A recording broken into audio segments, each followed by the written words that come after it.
Fair enough. Okay. Welcome to the California Appellate Podcast, a discussion of timely trial tips and the latest cases and news coming from the California Court of Appeal and California Supreme Court. And now your hosts, Tim Kowal and Jeff Lewis. Welcome, everyone. I am Jeff Lewis. And I'm Tim Kowal, operating under a provisional license from the California Department of Podcasting.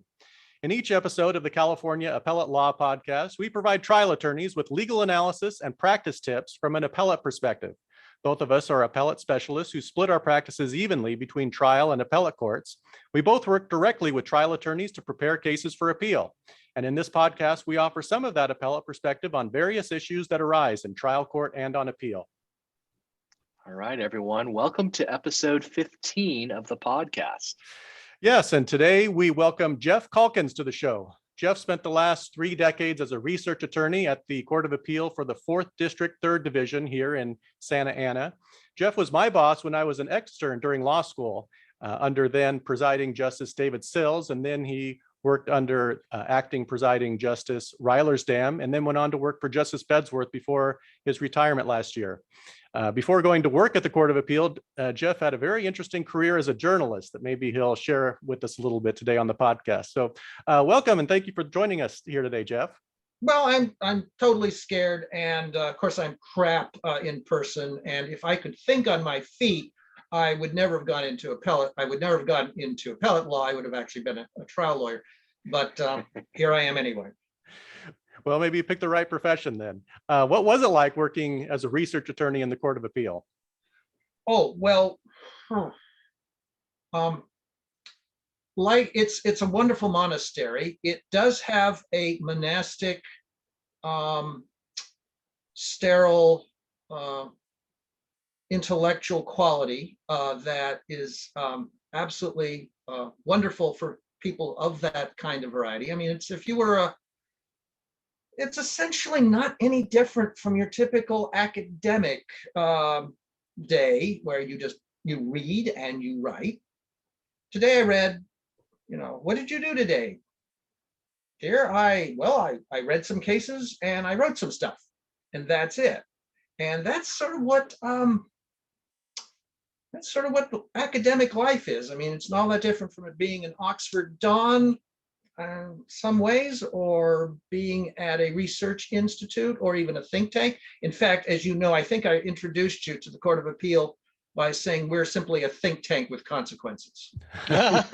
Yes, I do remember I think it was a monthly roundtable. It's been too long. It might have been a weekly round. I think it was a monthly roundtable talking about the writs that had come in. There's a specific writ panel that deals with all of the emergency writs that come in, and I think certain of the research attorneys take up the responsibility of briefing, digesting, summarizing those writs, and discussing them with the justices on the writ panel on rotation. For the sake of your audience who have real jobs and do that kind of real work, let me explain that it's a different set, in California at least, it's a different set of research attorneys who work on the writs as distinct from the opinions. So do they're segregated, so to speak? Yeah, the writ attorneys that's a specific job. Most of the time, they don't write the opinions, or at least the first draft of the opinions. They only prepare memos on writs. And generally speaking, they are looking for ways to deny. Do you ever get to an appeal, the merits briefing, and then notice that there had been a writ filed and summarily denied, and you think, hey, this one was really righteous. What were these guys thinking? Why didn't they grant that writ?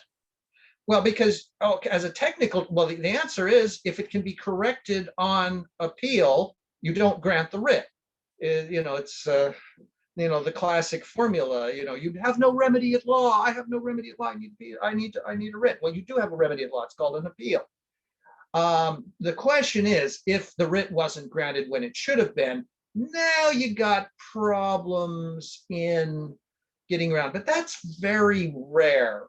I mean, it's very. What's the classic writ that should be granted? Some order from the trial court that requires you to disclose your disclose an attorney-client privilege. Well, you can still correct, you can even correct that on appeal. You simply said the trial judge should have excluded it if and should never have gotten to the trier of fact, for example. I mean, there are a lot of little ways you can mechanically get around, say, the improvident denial of a writ. Or you can even on occasion write in the opinion, well, we improvidently denied that.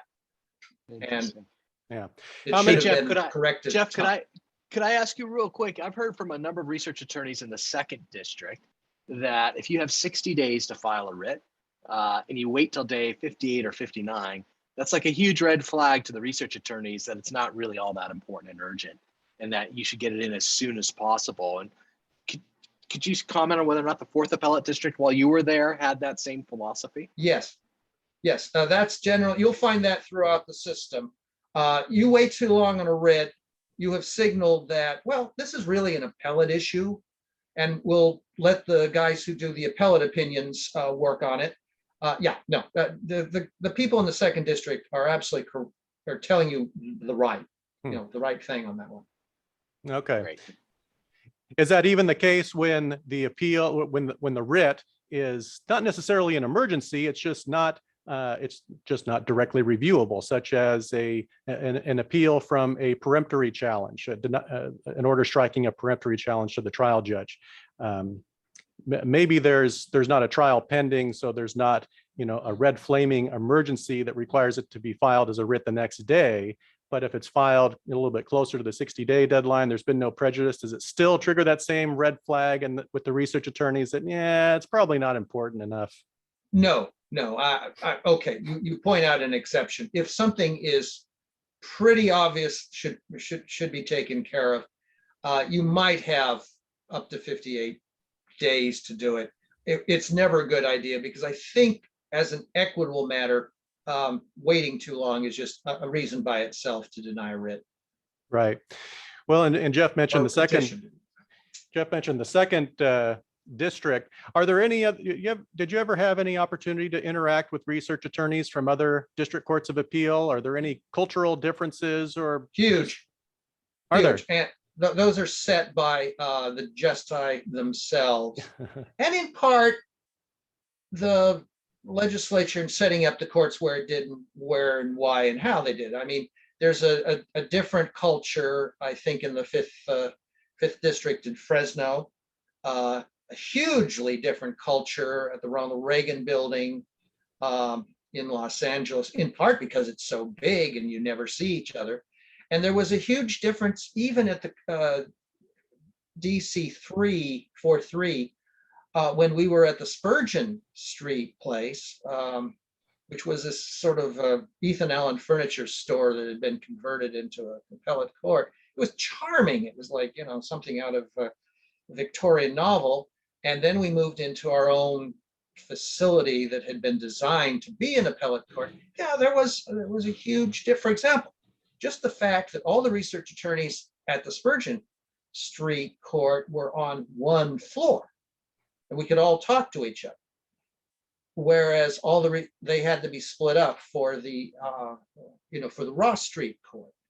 And then you have also a culture, depending on the judges, as to whether the research attorneys are allowed, encouraged, or forbidden to talk to not only themselves about the cases that they may be working on in common, but go directly to the justices.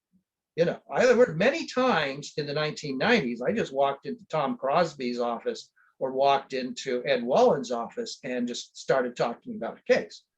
Now, to be sure, in the case of the late, great Ed Wallen, you would probably end up having to talk a lot about his various programs for national betterment and whatever he wanted to talk about before you could get to the case, but I had no problem doing it. It was less so, but still possible in after we moved to the Ross Street court. Yeah. Do any of these cultural differences among the different district courts of appeal trickle down into what practicing attorneys might call local rules? things that a practitioner ought to be aware of if they're going to be practicing in that court of appeal? Thankfully not. I don't think that the culture in the ivory tower at, say the 5th district or the 2nd district, I don't have any knowledge of the 1st district, has a lot to do with the out the door product. No. Well, let me offer a dissenting view, if I could. Good. Just early in my career, I did a lot of criminal appeals, and annually I would attend the California Appellate Defense Council's CLE presentation, where they had the heads of the nonprofits like CALP and appellate defenders all come in, and they would sit in a room and they would be asked the same question, and you'd usually get 2 or 3 different answers on, do you like to see a motion to augment versus a notice that the record is incomplete? Or would you like an EOT, at this point in time or later in time? Get 2 or 3. I was really surprised how different the practices were across the state, at least on the procedural point and at least in criminal cases. No, they're okay. That's not what I was talking about, but I'm happy to address that because I agree with you on that one point. What happens is you have what is known as a managing attorney. The managing attorney generally runs the writ staff. And so for all the interim stuff that involves either the presentation of a writ or the presentation or getting the record on appeal up to the various chambers, those will tend to be different. Now, I've known a lot of managing attorneys, several, the ones I've known. They would have various ways of being accessed. I mean, couple where you just call them up and say, what can I do? And they would usually tell you, all right, file this now or do whatever. And others, I think, would be not quite as helpful. So I think that does depend on the management, but I'm not sure that's a function of the culture of the court as it's a function of the managing attorney's approach to that great gap between what you want to take a writ from or appeal from and some decision of the Court of Appeal. Yeah. I will say, let me just add one final comment on this, is that when I transitioned from civil litigation to appellate work, the transition from dealing with civil litigation clerks in the Superior Court to appellate clerks was amazing. By and far, the research attorneys and appellate clerks that I would speak to in the 2nd and 4th district were so helpful and kind and understanding compared to their overworked and undermanned brethren at the Superior Court. It's just a pleasure. Oh, absolutely. Totally. Oh, yeah. And in fact, but you also probably found that with the actual court clerks as distinct from the attorneys.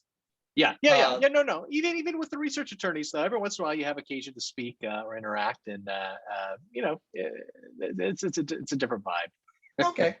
Well, speaking of clerks, we sometimes struggle with filing clerks at the different courts of Yes. appeal. Some of them have different approaches. I take it they have their marching orders that come up from above about whether to accept a brief if it does not have all the appropriate bookmarks, including to the certificate of compliance and to the table of contents. The brief may be rejected for as slight a reason as that. Are those criteria? I assume they differ from one district court to another, and do they Yes. come from? How much input do you research attorneys have on that decision, or does that come from the justices directly? Generally speaking, that's the managing attorney's job. So if the managing attorney is a hard ass, you may have to have that word count or that a proper table of contents. My experience at 4-3 is everyone was, I hate to be the bearer of good news, just wonderful and very accommodating on that point. I've only heard apocryphal stories about perhaps somewhat more difficult times in other courts. So you don't have any reports of getting a lot of briefs that are not in compliance that make you spend extra time finding citations or scrolling around through the document because there are not appropriate bookmarks or citation format, so that you go to the managing attorney and say, you need to tell those clerks to start rejecting more filings. Nothing like that's No, but happening. I did gnash my teeth on a number of occasions when citations weren't correct or tables of authorities weren't correct or little things like that. But generally speaking, they left it to the research attorneys to do the teeth gnashing. They weren't going to do it themselves. Right. Here's a question I get from clients rather frequently on appeals, and this you may laugh at this, but do the staff attorneys or justices ever take notice or consider how many extensions extensions of time to file the brief that a party has asked for? Clients No, but all the the time. managing attorney does. Managing, okay. The managing attorney is the one who's going to, and then he or she will then go to the presiding justice if there's, you've had 3 extensions and it doesn't look good. I mean, generally speaking, it's the job of the managing attorney and his or her staff to get the file to the chambers as easily as possible. They don't really want to spend a lot of time going back and forth, but they will. They do the hard work. I mean, they get extra pay for it and they deserve it. Clients and trial attorneys sometimes, we're in the business sometimes of reading the tea leaves, especially when it benefits the client. So we'll say things like, well, the respondent has asked for a 60-day extension of time to file the respondent's brief. That must mean they're really flummoxed by our appellant's opening brief, and the research attorneys are going to notice that. No. Sorry, no. Okay. Nope. No. Okay. Means nothing. Jeff, when I invited you to be on the podcast, we talked about some ideas for a title of the podcast, and the topic that you suggested we talk about had something to do with the philosophy of judging on appeal and the philosophy of persuasion.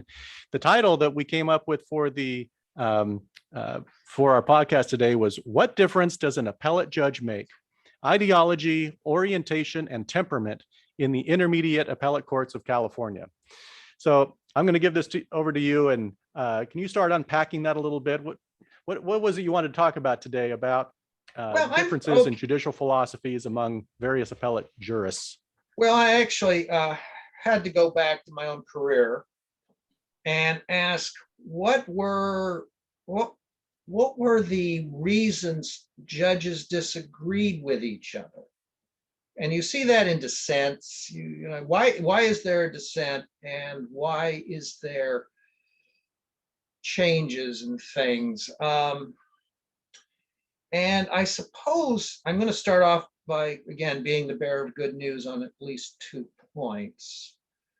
First of all, you'll know, I think as a jurisprudential point, there is less play in judging at all levels when the legislature is more monolithic. By which I mean, if one party is in power and it's making the rules.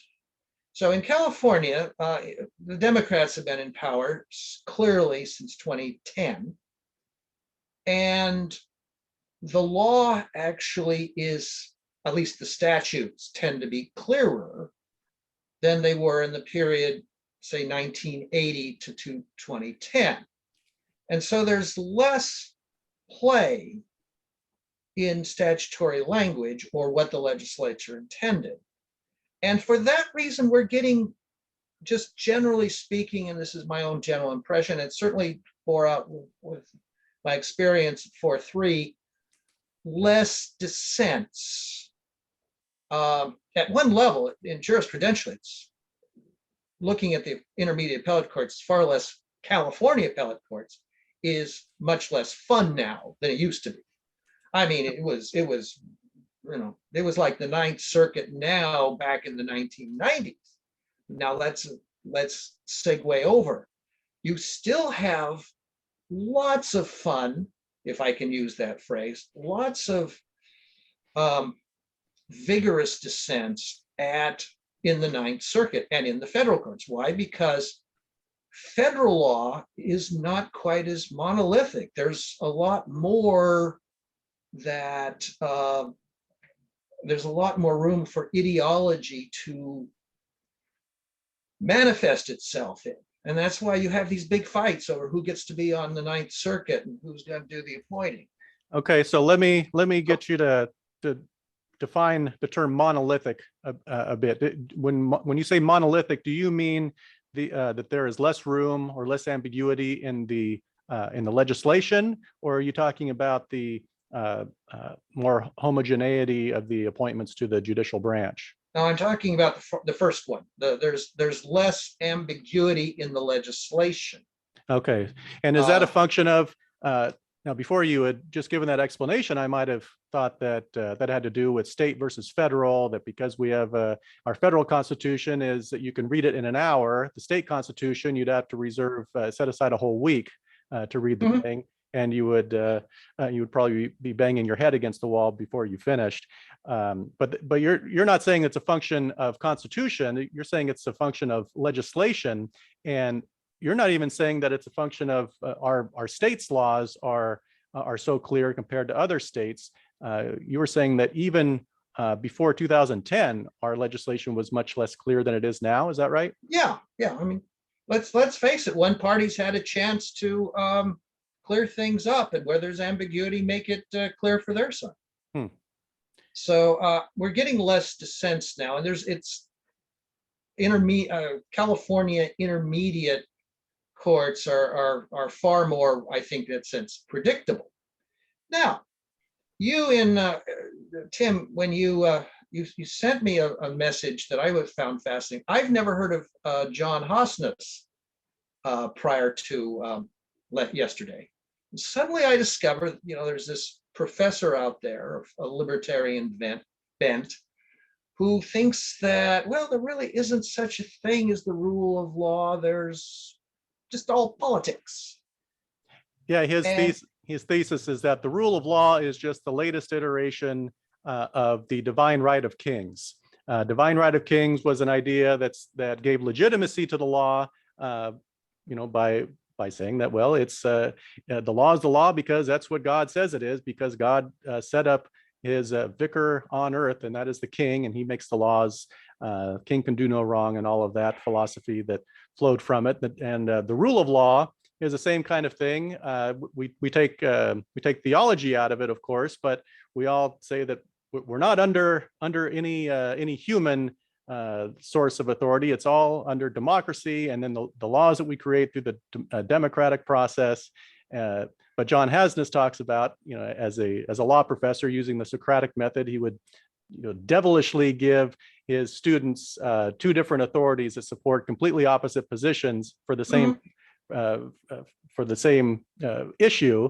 And the one student would come prepped and ready and believe that they had it right, and then the other side would cite the other authority that held to the complete opposite. And Hosness said, it's not really about the law is not stable just because it's the rule of law. He says you have to look to something else, and it has something to do with the institution and the institutionality, the demographics that all of our jurists, our legal profession is brought up in the same kind of academies, and that might be why SCOTUS, the Supreme Court, is stocked full of Harvard and Yale and Columbia graduates. Is it because they are just the most impeccably trained, or does it have something to do with they all kind of come from the same club and can be expected to rule basically the same way?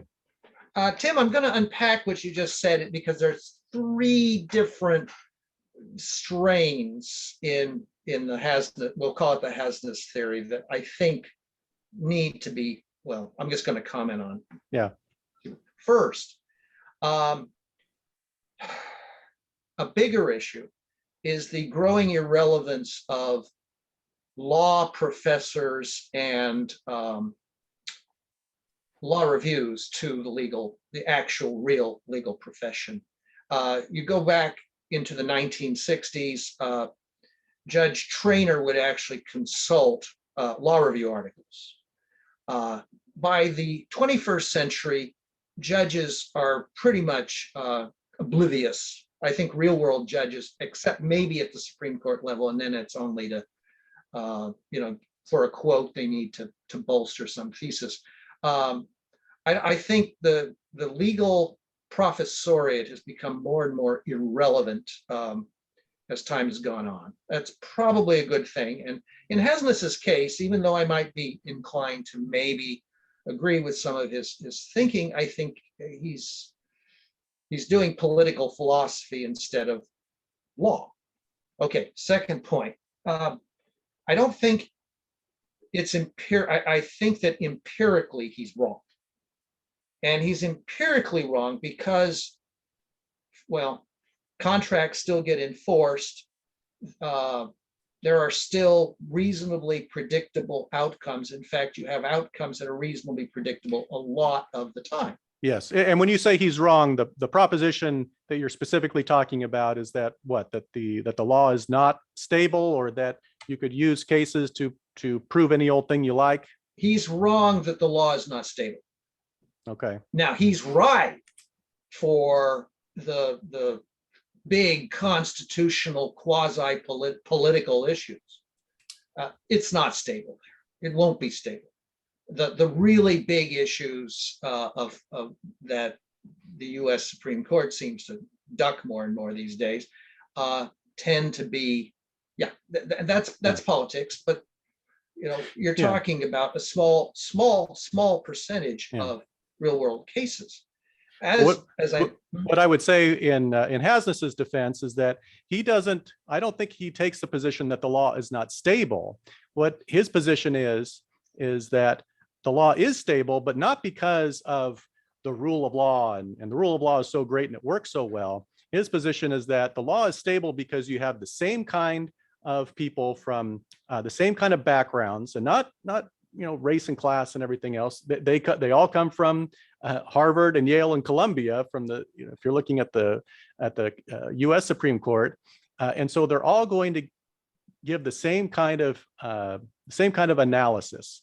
They on political issues. Yes, maybe that is thrown out a little bit, but maybe I would say you're never going to get a populist or a libertarian coming out of one of those institutions. That they're all going to be more or less at some level big state people, big government people. Clarence Thomas came from Yale.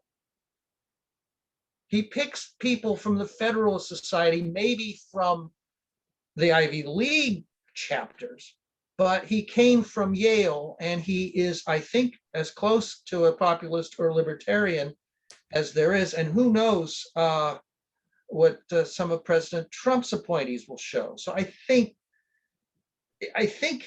Hasness is too focused on, because law professors tend to be, the political issues at the United States Supreme Court.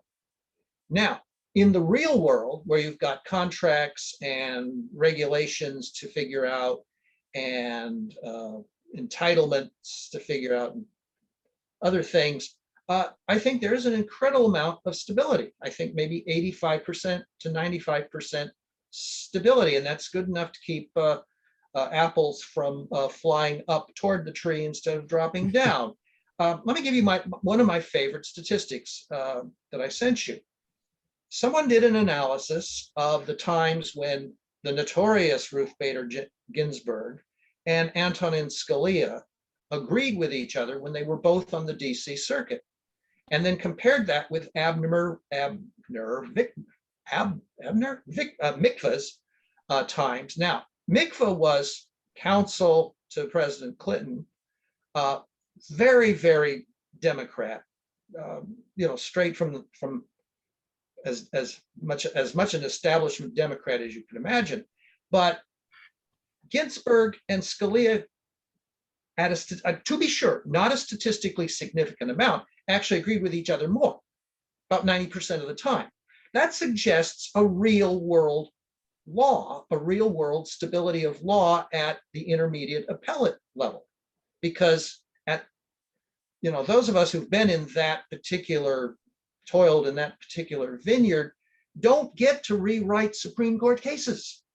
We don't get to say, oh, well, this was bad. This Supreme Court case was badly written. It should be Oh, we can say that, but you say that in a concurrence. You don't get to craft a result around it.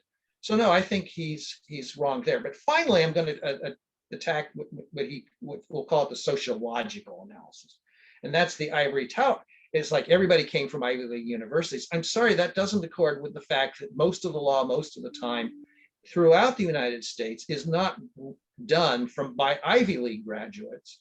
It's done by people from lesser law schools like Chapman and Loyola and Arizona State and Hastings, whatever you think.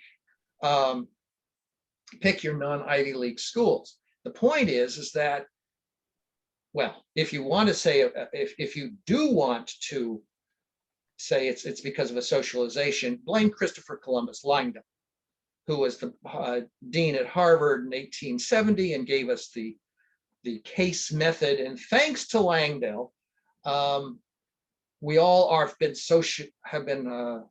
socialized to do fine parsing of bodies of case law to come up with applicable precedent that is most on point. Mm-hmm. So I'm afraid, as much as Hasness is, seductive, I can't agree with him. Okay. Well, and to bring it back to California state appellate judging, like you mentioned that Ninth Circuit and federal appellate practice can be fun, to use your word, because there tends to be a lot of disagreement. There's a lot more dissenting opinions, and these days there are a lot of pop cultural references and peppery opinions to make it a lot of literal fun to read them. You know who's that's been going on since I was in law school. Read the Sciufi opinion. You are familiar with it, of course. But it's been more. I'm not familiar with that opinion. Well, you can find it if you go into the legal databases. I suggest you type in the phrase the Sciufi, S-Y-U-F-U, I-Y, not F-U, but F-I, the Sciufi Rosetta Stone. In the Sciufi opinion, it's United States versus Sciufi, and it's an antitrust case. There are something like 300 allusions to movies. It was a Kaczynski opinion. He was, of course, a great movie fan. And it was an antitrust case involving movie theaters. And the pop culture, and it is as high put it this way, it's impossible to think of an opinion with more pop cultural references than Sciufi. And it was like from the late 1970s. They've been doing that for a long time. Yeah. Well, so let me just put the question to you. Why don't we have as much fun in the California appellate system? Well, because there are fewer disagreements now, in part because one party has been controlling the appointments, and the same party has been controlling the legislature since 2010. So there's far less right-left tension. So there's more agreement. Maybe that's good. I mean, maybe in terms of us, if you don't mind whatever is substantively done, at least the stability is there.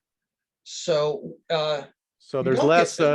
If there's less need for compromise, we'll say, in the legislature, and they can, the party in power can write laws as they see fit without having to insert clauses in there to curry favor with the other side. That's going to make the statute a little bit less clear in terms of what its overarching objective is, because that if you're the minority party and you're trying to brook some compromise and get some of your views into the legislation, that's the whole point, right? Is to make it a little less clear that the legislature is adamantly in favor of policy X and wants to put a fig leaf in there somewhat to policy Y.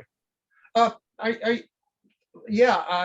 you familiar with, there's a USC law professor named Susan Erskine, I believe. My memory isn't Erskine, I think is her name, or Erskine. I'd have to look it up. It's something like that. But she's written a lot on legislative intent. And points she has made, and it's cited in the J. Jones opinion from the 4-3, is that sometimes the legislature leaves things ambiguous deliberately because they want the courts to figure out. They can't come to some clear compromise in the committee draft. So, oh, well, let's just let the courts figure this out. Each one of us, each side will cross its fingers and hope that the courts agree with it. Now, that's a case that you have that when you have two parties, or at least two factions, trying to craft legislation. If you have more monolithic legislature, you don't have to have that. You can solve the ambiguity rather nicely. And therefore, the courts don't have to wrestle with it. And therefore, you don't get a dissenting and majority opinion on that point. Okay. Notwithstanding all that, okay, you did suggest that there may be a typology of judging that could be proposed, and you okay, yeah. You heard this first. This is the Calkins typology of judges. I seem to recall, maybe I'm wrong, but Richard Hofstadler applied the similar typology to presidents. There are passive-aggressive presidents, aggressive-active presidents, passive-passive presidents, and of course you can decide. Mine's a little simpler. I'm going to use the active-passive analogy, typology. Rubric, yeah. Rubric, yes. I'm going to suggest that intermediate appellate judges tend to fall into one of four categories: right active, left right passive, left active, left passive. Left active. We go over them again. Left active, left passive, right active, and right passive. Okay. Yeah. And that was sort of my experience. And I think if I was willing to do the work, I could slot most of the judges over the years in California judging into one of those four categories. Now, my feeling is that right now, most judges are left passive, which means they take the law, they crunch it. There's not a lot of itch to move it in one direction or another, but since the law is pretty much left of center anyway, they'll be happy to apply it. And when you say left of center, again, you're referring to post the California legislature, what the Yeah. California legislature's done for the last 10 years. Yeah. Yeah. Okay. And but given that the statutes, at least to the extent these appellate issues are arising from statutory interpretation in a post 2010 statute, is there much occasion to be able to decipher the particular typology of the justice in question? Because if all the laws are very clear, aren't these questions pretty much just conducive to an objective, fairly neutral approach to judging? For example, can you tell based on an outcome on a modern California appeal the typology of the judge? Are they left? Are they right? Are they active? Are they passive? Seems like it would be hard to determine. It would be hard to determine in a lot of cases, but then it would have been hard to determine on all those cases where Scalia and Ginsburg agreed. So you have to look at those wonderful cases that involve somewhere where there's some kind of play in the judging, to use Lon Fuller's phrase, the interstices. And I think that might come out. You'll find a lot. I think you would find more of it in the pre-2010 case law. Okay. Well, I think you suggested a few of the types of issues that might arise that could maybe activate some of the judge's particular typologies. So you had mentioned where respective persons is at play. I guess like a personal dignity or maybe a civil rights type of case that could give rise to the typology of the judges. No, I think I might have misstated myself there. That respect to persons, I think, is a whole different issue in judging. Respect to persons, I think, is more of a, and it does explain why opinions from the California Court of Appeal are far less interesting than the opinions from the Ninth Circuit. Judges in the Intermediate Court of California, appointed by both Democrat and Republican governors, tend to come from the trial courts. Okay, they are, and the trial courts in California tend to be, well, big urban courts. People, there's a lot of internal politics and all that. So there's a danger that judges at the intermediate level may go easy on their former colleagues. After all, they have to see them every night, every year, judges' night. There's a danger that they might go easy. Possibly there's a danger they might get tough if there was some sort of feud going on at the trial level. Is that different? Yeah, I never thought of that. A difference between federal and state practice is that in state practice, appellate judges more commonly come from the trial bench than do in the federal system. Absolutely. To his great credit, Jerry Brown liked to appoint professors like Edwin Liu, who's just brilliant, to the California Supreme Court. So you didn't have that problem of judges who are now judging their buddies. So that would be a type of implicit bias, right? That would It's be implicit, but it's a different kind. I mean, if we could switch over and talk about good judging versus bad judging, which I distinguished from ideological judging versus non-ideological judging, or passive, right passive, left passive. Yeah. Well, let me. Am I making any sense? If not, we can cut this out. No, it's okay. I wanted to go back in. We had talked about these different rubrics or typologies of judging, and so I wanted our listeners who are, who may be filing briefs in the Court of Appeal and are wondering, do I need to try to activate these typologies or avoid these typologies, or at least I want to know when they might come into play. I think you had mentioned solidarity when a case involves some kind of angle of solidarity with the poor and the weak. Oh, yeah, well, okay. There are a group of cases. When I was in law school, they were, widow and orphan cases. There are cases where you have the big bad corporation versus the poor consumer, whatever. It's funny, we don't get a lot of those. It's funny we don't, but you do get cases where a judge might try, it depends on the quality of the judge, but a judge might try to look for ways in which the result can come out in favor of the weaker party, for example, because that just feels good. Yeah. Or not. I mean, I know some wonderful judges who will put aside their tendency to be bleeding heart and will actually follow the law. Now, yeah, are there appellate justices who don't put that aside? I'll let you might think that, but I couldn't possibly comment. Right. And what can a practitioner do?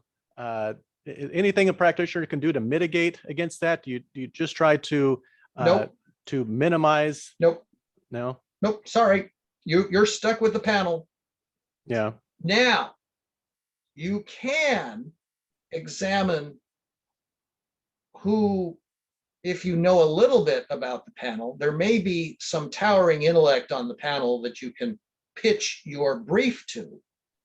And that towering intellect may be able to sway a weaker judge who tends to only think about the poor and the weak, or respect to persons, whatever. And then you'll prevail unless you have the poor and the weak, in which case you might pitch it. But that's all informal stuff. I have heard from another another research attorney who worked for Justice Bedsworth, that because Justice Bedsworth so enjoys good creative writing, that sometimes if there's a brief with a lot of that's exceptionally well written, Justice Bedsworth might reach in and grab that appeal and put himself on that panel. Any truth to that? I might be misremembering or misunderstood what this research attorney said, but that was my takeaway. Maybe at the writ level. That was not my experience. But otherwise, the panels He are. didn't reach in. No, that was not my experience. He didn't. There was no way to trigger. In fact, my experience was there's no way to get. There's just no way to influence a judge to pick a case once it reaches the appellate level. Now, at the writ level, because you've got a writ panel, then yeah, you might get some good line that triggers the interest of one or two judges. Yeah. Okay. I wanted to move on and ask you a couple questions about unpublished opinions. Good.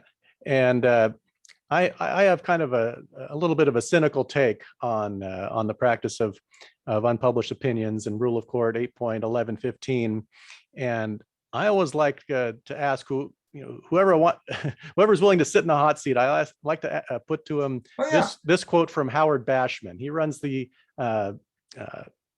is it the How Appealing blog, and he wrote this article back in 2017 in the ABA Journal for Council of Appellate Lawyers. The journal was Appellate Issues. So here's the quote. Quote, "The most sinister and inappropriate use of an unpublished opinion must also be considered. Sometimes, it must be admitted, applying existing law to the facts of an appeal would produce a result that is difficult to describe as quote unquote justice in the context of a given case. In such circumstances, it may be difficult for appellate judges as human beings to avoid the temptation of using an unpublished opinion as a method of arriving at a just resolution of the current case, while being able to disregard that result in the future as a one-off outcome, having no binding effect on future cases." And how Mr. Bashman goes on to say, "I wish I were inventing this possible use of an unpublished opinion, but I have heard appellate judges admit to it themselves to explain why an appeal might result in an unpublished opinion instead of a published opinion," end quote. So after having read that to you, I wonder if you have any reactions to Mr. Bashman's observations there. Well, what he's saying is you can bury the bad stuff under the rug by not giving it the light of publication. It's ironically, that wasn't my experience. My experience, and this goes back actually to the early 80s when I was just a law clerk at the 4-2. You sometimes saw situations where judges would look at the Supreme Court of a state. Remember, 1982, Rose Bird was reigning supreme. And you would think, and this goes to particularly California cases, if you published, the opinion would get much more scrutiny from the higher court. Now, here's the conventional wisdom with which, alas, I have to agree. Because in California, the Supreme Court is not a court of error, it is a court of review. Its main focus is keeping the appellate courts consistent with each other. You have to have depublished opinions because they can't, 7 people on the California Supreme Court can't keep everything consistent. And so stuff could get buried if it's not published because it gets less scrutiny. Also, look, the California Supreme Court has to give scrutiny, has to employ a certain amount of triage on what it does, and it will give more scrutiny to the published opinions, particularly those opinions that create a split in the not circuits, but among the panels. Please note that happens at the US Supreme Court level too, where the courts, the Supreme Court, more focused on consistency is perfectly, it's part of the problem of just resources or whatever. We can't get consistent, we can't have Supreme Courts being courts of error. So they can't review everything. So an unpublished opinion from the intermediate court is, alas, often, too often perhaps, arguably, in some existential sense, the last word in the case. And now, do I think that happens deliberately? I actually never saw it when I worked at 4-3. Well, of course, no one would ever admit that they're doing it deliberately, and they might not even admit it to themselves. No, but if the opinion were sufficiently a hot potato or sufficiently innovative that it required publication, I never saw it not be published. Mhm. In other words, I never saw anything that was not published for a bad reason. I saw stuff that might not have been published because it's just boring and ordinary, or maybe it wasn't well written, but I never saw a bad reason at 4-3. Sorry. Yeah. What about, do unpublished decisions get less editorial scrutiny? Yes. Just fact checking, proofreading. Yes. No. Well, even cite checking. Generally, depends on the chambers, but there's this is for publication, so proofread it 15 times instead of 10. Okay. I recently saw an unpublished opinion that said that orders denying a motion for new trial are appealable. And I said, what? And I had to go back to my Westlaw machine and check, and no, that's not a correct proposition of law. I'm getting a phone. From 7148 I'm 97908. this Call from 7148. back to the question.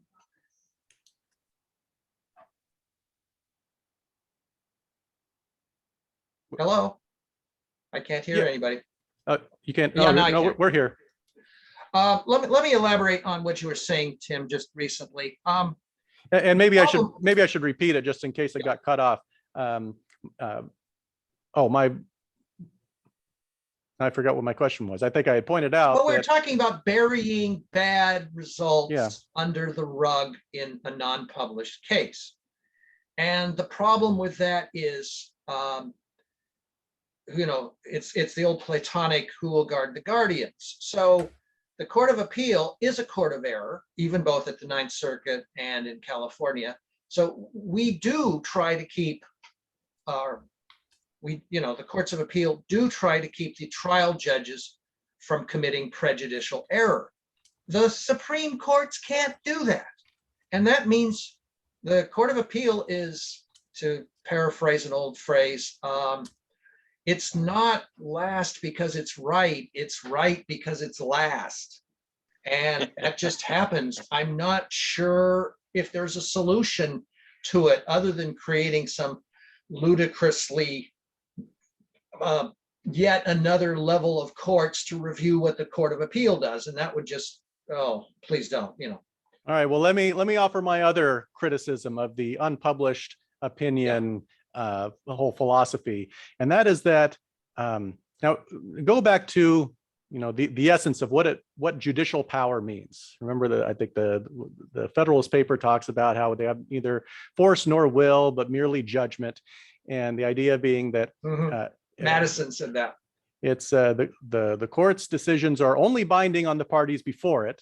It's not legislation. It's not binding across the entire jurisdiction, only on the parties before it. And part of our constitutional republic is that the other branches of government are supposed to pay them some heed and respect the holdings. Hello. The holdings of Earth to Tim. I've been cut off. Well, I can still hear you. Your video is frozen though. Here. I heard you, Tim. Hello. Hold on, I'm going to put it on pause. Apparently again. I can see myself, but can you guys see me? Oh yeah, we can see you. See you. Okay, you were talking about Madison's quote about will. Yeah, okay, let me cut back in. I'm just going to make a note for the editor here. Yeah, the idea in the Federalist Papers that the court has neither force nor will, but merely judgment. And the idea being that its decisions are only binding on the parties before it. They're not binding throughout the jurisdiction, except to the extent that it gives it telegraphs to the rest of the citizens in the jurisdiction that this is what the court is likely to hold in the future if you wind up coming before the court with a similar dispute. But the other limitation on the court. So that's a limitation to prevent the court from impeding on the other branches.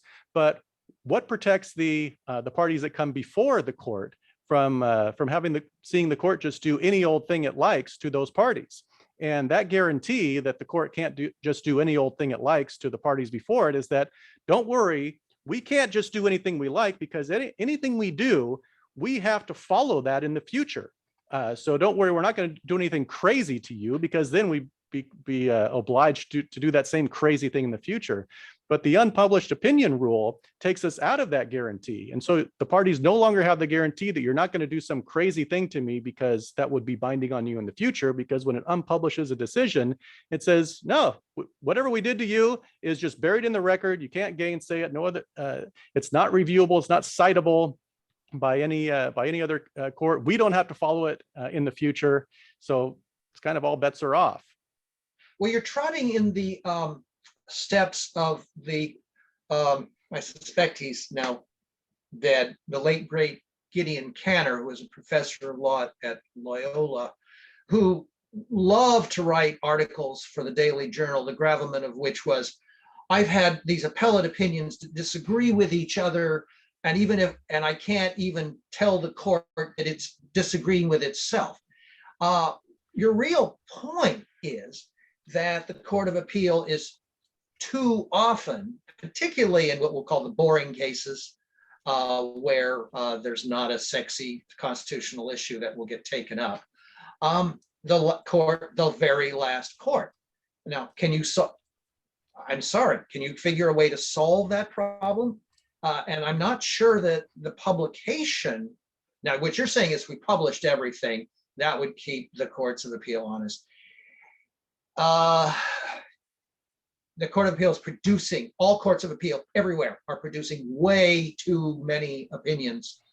And the possibilities of trying to reconcile. I mean, can you imagine even a simple contract case where able counsel is able to cite 100 contract, what otherwise would have been 100 contract cases out of this Court of Appeal that supposedly go in the opposite direction. And then you've got the task of distinguishing those 100 cases and explaining, no, these have been misapplied, goodbye, we see through your argument. It would only gratuitously increase the workload of the intermediate courts. Sorry. But from the standpoint of the parties would say, that sounds like a you problem. That's not a me problem. I'm entitled. If I wanted to go to private judging and just go to jams and have an arbitrator just do any old thing to me, I could always do that. But I elected to go through the court system, through the justice system, because we have these rules, and the judicial power is of such a nature that it is constrained and obliged to give me a reasoned opinion that is binding in future cases. And that's the essence of judicial power. And just because it's inconvenient or cumbersome to do that, I think from the standpoint of the parties, that's not my problem. Tim, there are 120 plus appellate judges in the state of California, more than 1,000 Superior Court judges. There is just, and those 120 appellate judges produce at least 100 opinions to maybe 150 opinions a year. If they were all publishable and citable as precedent, it would be too cumbersome. I'm sorry, yes, it might be a you problem versus a me problem, but I think unless you are prepared to have essentially a court of appeal look, a different Court of Appeal over every Superior Court division in the state of California. And by the way, that would be bad too, because I have to mention one more thing that you haven't mentioned. In California, unlike the Ninth Circuit, we don't have horizontal stare decisis. We have, it's only vertical. Right. And that means that one panel can disagree with each other. Right. The respective district courts of appeal opinions are not binding on each other. But you mean at the federal level? No. At the court level, at the California Yeah, Court of Appeal yes. level. Yes. In fact, you can, unlike in the Ninth Circuit, where anything they do is binding is on supposedly themselves. binding, and more they are finding it difficult to reconcile some dumb opinion that was written 10 years ago with the dumb opinion they want to write today. Yeah, I get it. Yeah. So I unless you have a solution, a practical solution other than a society devoted to total law, Well, I don't know what.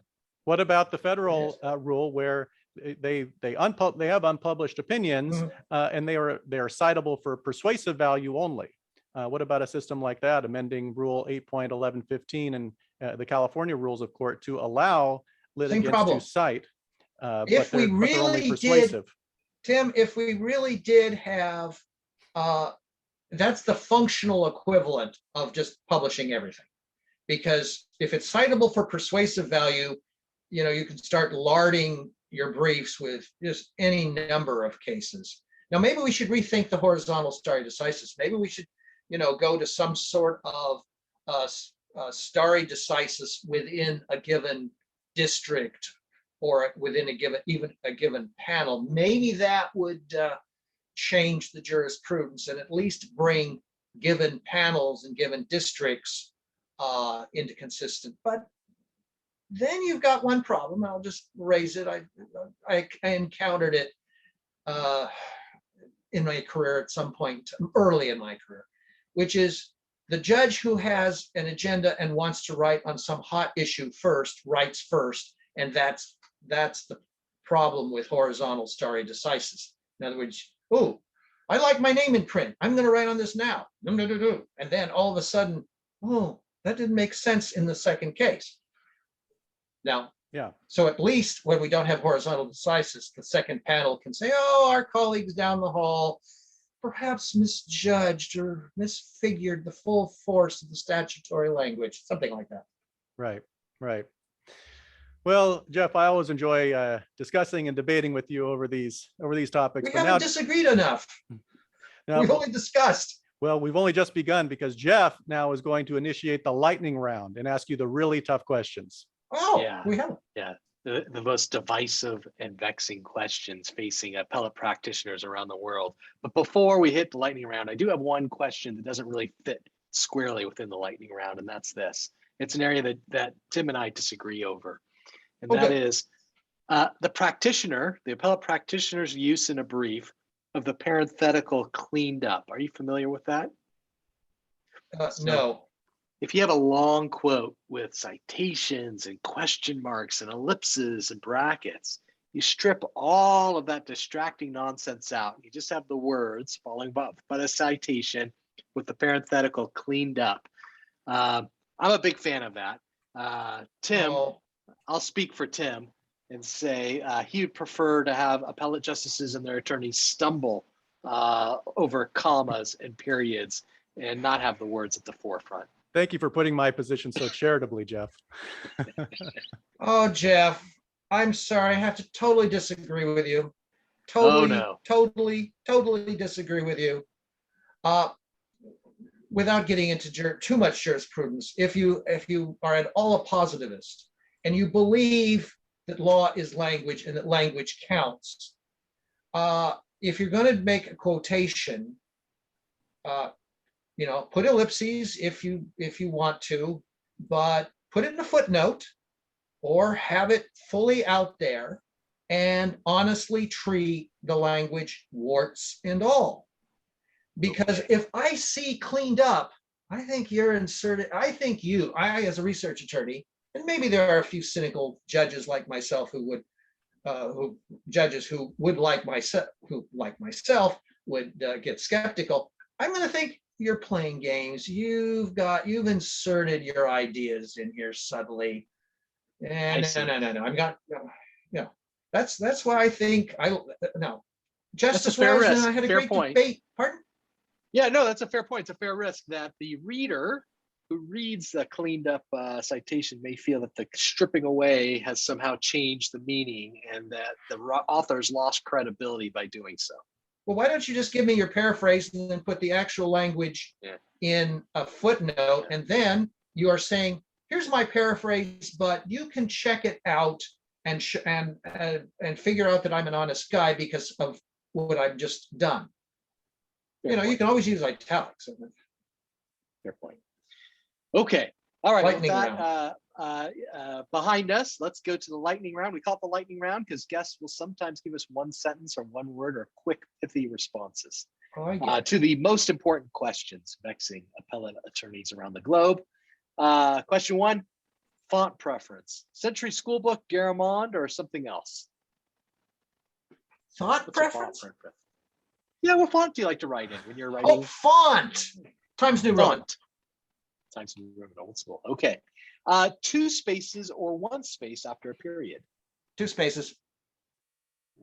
And do you refer to it as pled or pleaded? I like pled, but I'm an Anglophile, and most judges like pleaded. Yeah. Headings. Go ahead, Tim. Oh, in headings in the brief, do you prefer all caps, initial caps, or sentence case? Sentence case.